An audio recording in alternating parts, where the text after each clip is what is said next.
te reo te nori o te mana Māori e mihi ana ki a koutou katoa, he kōrero tēnei e pāna ki taku aroha mō te matauranga reorua i ngā kura o Aotearoa. Nō reira, tēnā koutou, tēnā koutou katoa. Ko Rowena tuku ingoa, he kaiko Māori ahau, engari I ai nei e whakako ana hau ngā tamariki I ngā kura auraki. Kia ora. I guess throughout my teaching I've always had this deep passion for bilingual education. I believe it would be fantastic if all schools were capable of offering that option to Māori students and to all students. There's a lot of evidence out there now around the benefits of biliteracy and binumeracy. But what is bilingualism? He aha te mea matauranga reorua. Bilingualism is about revitalisation and achievement. It's about cultural identity. It's about providing students with educational options to learn in 2 languages. In New Zealand, Aotearoa, it's about Māori medium education. It's teaching school subjects in 2 languages. It's about students becoming fluent and speakers and writers in 2 languages. It's about students becoming biliterate and binumerate. To get to that outcome, a student needs to be in that type of education for a minimum of 6 years of their primary schooling. But what are the benefits of bilingualism? Well, biliteracy leads to academic success. Research tells us that bilingual education is most effective when everyone supports it. Teachers, students, whānau, families, kura, management, the wider community. Students who are biliterate often outperform students by the end of their schooling than those in English medium schools.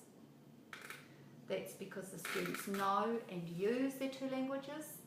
The skills that are learnt in the second language will help the skills in other language. It can create more employment opportunities.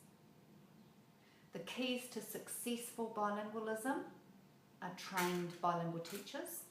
Teachers must use te reo consistently, all day, every day, preferably teaching at a minimum of 51% in te reo Māori. Teachers need to be fluent in both languages. Teachers must also teach Māori. It's not enough just to speak it. Success also depends on the support of the whānau, the school and the community. Everyone needs to be committed to the second language learning, and everyone needs to be committed to the bilingual classroom. The most successful schools are the ones with the highest level of immersion. And those levels of immersion are, there's 4 levels, there's more actually, but the 4 levels of instruction are level 1, which is 81% to 100% taught in Māori. Level 2 is 51 to 80%. Level 3, 50% to 31%. And level 4, 30 to 12%. And those levels are basically for the ministry to allocate funding. So students who go into level 2, which is a preferable level for students to enter into a bilingual reorua environment, they would get a particular allocation of funding per student. And that funding can go on to be used for anything that's required in the bilingual unit, classroom, resources, a kaiawhina, noho marae, me rātu mea, or other things that the teacher, the whānau and the school see would be a good thing to use to develop and resource, really, the classroom. The types of immersion that we have in Aotearoa, we have Māori immersion education, bilingual schools, bilingual units. What would a bilingual class look like? Well, it would look like a modern learning environment.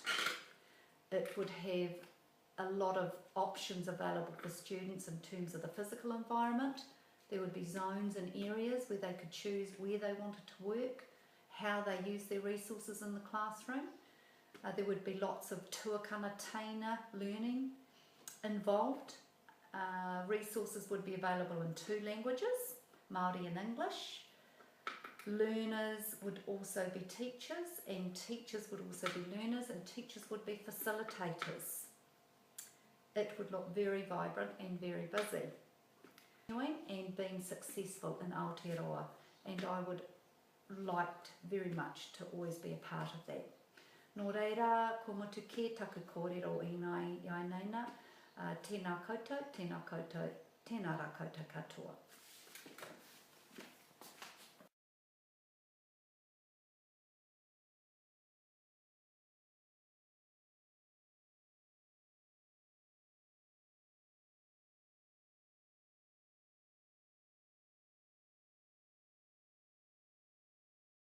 O te re